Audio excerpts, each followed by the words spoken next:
கர்த்தருக்குள் பிரியமானவர்களே, அக்டோபர் 18 இன்றைய பனித்துளிகளின் தலைப்பானது சேவை செய்து வாழுங்கள்.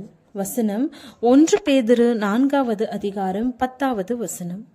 அவனவன் பெற்ற வரத்தின்படியே நீங்கள் தேவனுடைய பற்பல கிருபையுள்ள ஈவுகளை பகிர்ந்து கொடுக்கும் நல்ல உக்ரானக்காரர் போல ஒருவருக்கொருவர் உதவி செய்யுங்கள்.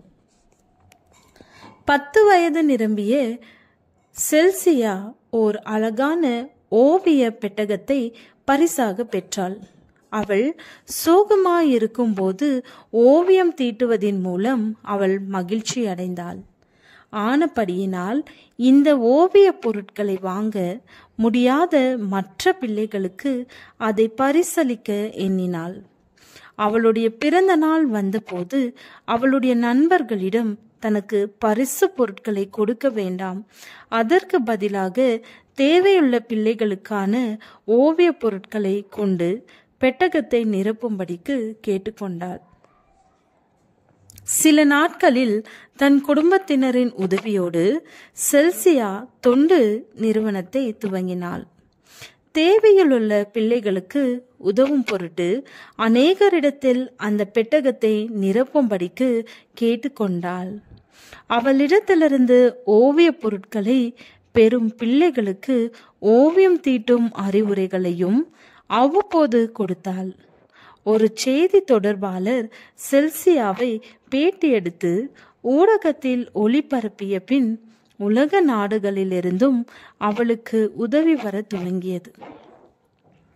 செல்சியாவின் தர்ம காரியங்கள் மற்ற நாடுகளை சென்றடைந்தது.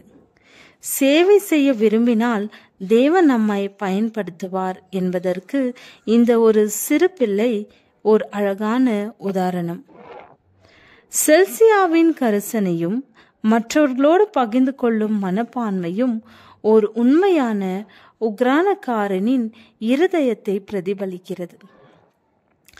தேவன் தங்களுக்கு கொடுத்த பொருட்களையும் வரங்களையும் கொண்டு இயேசுவுக்கு உண்மையான உக்ரானக்காரனாய் ஒருவரிலொருவர் ஊக்கமான அன்புள்ளவர்களாயிருங்கள் என்று அப்போஸ்தலர் பேதுரு அறிவுறுத்துகிறார்.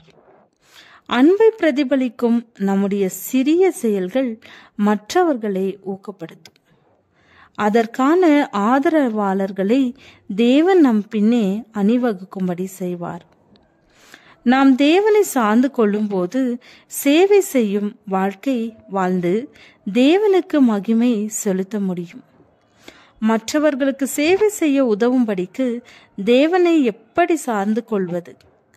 தேவன் தந்த வரங்களை அநேகருக்கு உதவும்படி செய்யுங்கள். ஜெபம். தகப்பனே, செயல்களின் மூலமாக மற்றவர்களுக்கு சேவை செய்ய தேவையான அனைத்தையும் எனக்கு தந்தருளும். ஆமென்.